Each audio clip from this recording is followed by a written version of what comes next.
آج دو کام الٹے الٹے شروع ہو گئے. ایک تو طلاق کی کثرت بہت ہو گئی ہے. ہر آدمی گٹکے کھا کھا کے چائے پی پی کے اعصاب اس کے کیا ہو گئے ہیں؟ ڈھیلے. برداشت ہو گئی ہے ختم. ذرا سی بات ہوتی ہے اور دھڑ دھڑ طلاق کے لفظ زبان سے نکالتے ہیں. آپ نے اپنے باپ داداؤں میں کبھی سنا ہی ہے؟ آپ کے ابا امی بھی تو پھڈے ہوئے ہوں گے نا. ابے کیا آپ لوگ معذرت کے ساتھ جتنے لوگ یہاں بیٹھے ہوئے ہیں, آپ کے ابو امی میں کبھی لڑائی نہیں ہوئی؟ کبھی دیکھا ابو نے طلاق کا لفظ نکالا ہو زبان؟ اللہ ماشاء اللہ. کبھی دادا دادی نے کبھی سنا آپ نے؟ بڑی بڑی لڑائیاں ہوتی تھی, روٹھ جاتے تھے, بات چیت بند ہو جاتی تھی, بہت مشکل ہوتا تھا یہ لفظ.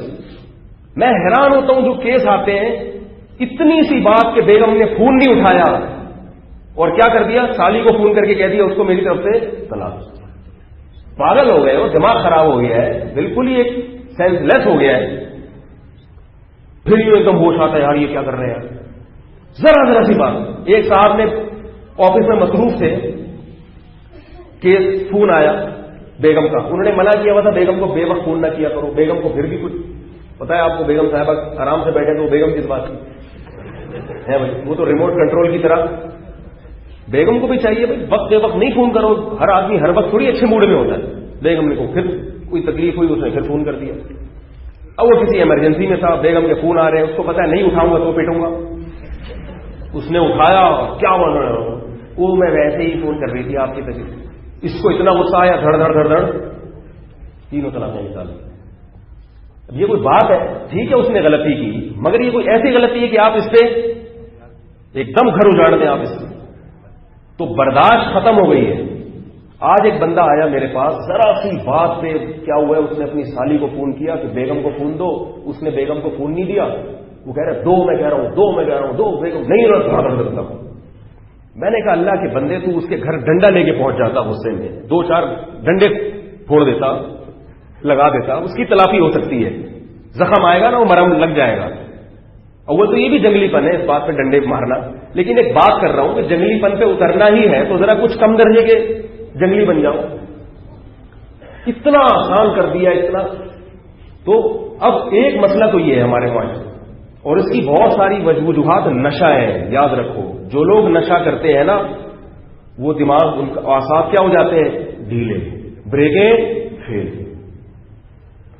صحت کا بہت گہرا تعلق ہے اس سے. ہاں کوئی مسئلہ ہو, بہت بڑا مسئلہ ہو, پھر آپ مشورہ لیں. جو میں نے پورا طریقہ بتایا تھا کہ شریعت میں طلاق دینے کا ایک باقاعدہ پروسیس ہے. ہر شادی کامیاب بھی نہیں ہوتی. بعض جگہ تو ہم خود مشورہ دیتے ہیں کہ بھائی علیحدگی اختیار کرو. وہ تو اللہ نے بھی قرآن میں جگہ جگہ کہا ہے کہ اگر تم حدود اللہ پر قائم نہیں رہ سکتے تو محبت سے کیا کرو. میں اس کا قائل نہیں ہوں کہ سر پھوڑ رہے ہیں دوسرے کا پھر بھی ان کو مشورہ دیا جائے بھائی نہیں رہو, ایسا نہیں. اسلام میں ایسا نہیں. رہو محبت سے. ہر صورت ناکام ہو گئی سلو کی, ہر جگہ وہ ہو گئی, تو پھر شریعت کیا کہتی ہے, محبت سے لیتی ہے. لیکن اس تمیز سے. تمیز کیا ہے, 4 آدمی بٹھاؤ, سلو کی کوشش کرو, جرگہ بٹھاؤ. یہ بہت آخر میں جا کے یہ ہونا چاہیے, یہ لفظ بہت آخر میں. اور پھر اس کا بھی طریقہ کیا ہے, ایک ہو. سمجھ میں آ رہی ہے بات؟ جو پورا میں نے اس طرح بیان کیا تھا کہ شریعت میں طلاق دینے کا صحیح طریقہ ہے کیا, وہ سارا پروسیس سے گزر کے اللہ نے قرآن میں جگہ جگہ کہا ہے کہ بھئی آپس میں محبت سے رہو. ناممکن ہے رہنا. دیکھو قرآن نے کیا کہا, اگر 3 طلاقیں مرد نے دے دی, عورت کسی اور مرد سے نکاح کر لے گی اور اتفاق سے اس نے بھی طلاق دے دی, تو اللہ نے فرمایا ہے کہ فلا جناح علیہما ان یتراجعا ان ظنا یقیما حدود اللہ. تو عورت اپنے پہلے شوہر سے شادی کر سکتی ہے بشرطے کہ دونوں کو یقین ہو کہ محبت سے رہیں گے. کیا مطلب, اگر یہ ڈر ہونا کہ اب بھی لڑائی ہوگی تو پھر نہیں کرو شادی.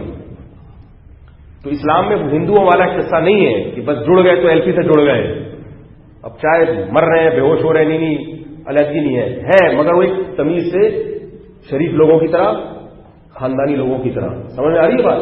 تو یہ جو غصہ ہے نا, یہ ذرا ذرا, اور بات بھی کوئی ہونا, یہ کوئی بات نہیں ہے کہ بیوی کھانا نہیں پکاتی, یہ کوئی بات نہیں ہے کہ وہ جناب وقت پہ یہ خدمت نہیں کرتی.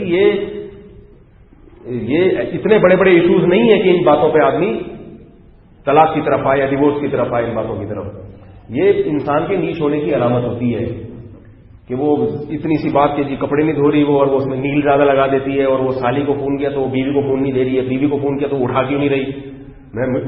میرے پاس آ کے لوگ پہلے کیا کہتے ہیں, میں نے بیگم کو فون کیا, اٹھا میرا میٹر گھوم گیا. بیگم کو میں نے فون کیا, وہ اٹھا ہی نہیں رہی تھی, میرا میٹر میں نہیں برداشت کرتا ایسی چیزیں. میں نے کہا آپ کے باپ کو بھی برداشت کرنا, جب آپ کی شادی ہو گئی نا تو آپ کے باپ کو یہ چیزیں برداشت کرنی. بہت آہستہ سے بولا کیونکہ جس کا میٹر اس پہ گھوم کرتا ہے کیا کہ ادھر اتنا گھوم کے ایسا تو میرے اوپر ہی گھوم کیا. تو یہ نکاح کرنے سے پہلے سوچ لیا کرو کہ جب شادی ہوگی تو پھڈے بھی ہو نہیں سکتا, کیونکہ اب تک تو آپ آزاد زندگی گزار رہے تھے, اب تو آپ پابند ہو گئے ہو.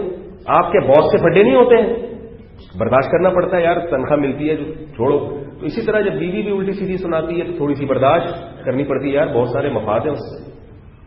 اور جو ہے کیا نام ہے, بچوں کی ماں ہے, اور بہت سارے اللہ نے فائدے رکھے ہیں. حضرت عمر رضی اللہ تعالیٰ عنہ جو تھے, ایک دفعہ ان کی بیگم نے ان کو سنا دی, کسی نے کہا آپ امیر المومنین ہے,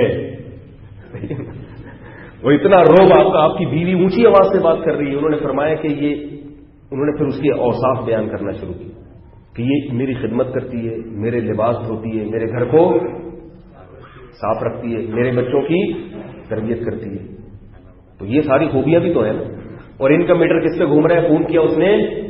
اور میں خواتین کو کہتا ہوں میاں فون کرے اٹھا لیا کرو, یہ بے ادبی کی بات ہے بہرحال کہ وہ فون کر رہا ہے آپ اٹھا نہیں رہی, بے ادبی کی بات ہے, لیکن اتنی نہیں ہے کہ میٹر نہیں. تو میٹر کیا ہوگا تو کہہ رہا. تو یہ ہو رہا ہے معاشرے میں. ہمارے حضرت فرمایا کرتے تھے کہ فون میرا استاد ہے. حضرت فرمایا کرتے یہ ٹیلی فون مجھے بہت ساری چیزیں سکھاتا ہے. تو یہ جو لوگ ہیں نا جن میں ہر قسم کے طبقے سے انسان کا واسطہ پڑتا ہے, یہ انسان کو بہت ماحول معاشرے کی بہت ساری چیزیں بتا دیتا ہے کہ مارکیٹ میں چل کیا رہا ہے آج. تو ہر ایک سے لوگ ہر بات کرتے بھی نہیں ہیں, علماء سے تو سب باتیں کر لیتے ہیں لوگ. تو یہ جو غصہ ہے, غصہ اس میں چائے گٹکے کا بہت زیادہ دخل ہے. جو زیادہ چائے پیتے ہیں ان میں غصہ زیادہ ہوتا ہے, کیونکہ چائے بلڈ کے سرکولیشن کو بڑھا دیتی ہے. کیفین ہے, سگریٹ ہے, چرس ہے, شراب ہے. تو اپنے دماغ جو ہے نا وہ سب سے پہلے ہے. انسان اپنے دماغ کی صحت کا خیال سب سے پہلے کرے, نارمل زندگی گزارے, نیند ٹائم پہ کرے, اور یہ ہنسی خوشی, اور یہ لفظ کو زبان سے نکال. آئیو اگر بہت زیادہ مسئلہ ہو رہا ہے تو پہلے علماء سے یا خاندان کے بڑوں سے مشورہ کرے, تمیز سے کام کرے, جذبات میں کرنے کا کام نہیں ہے.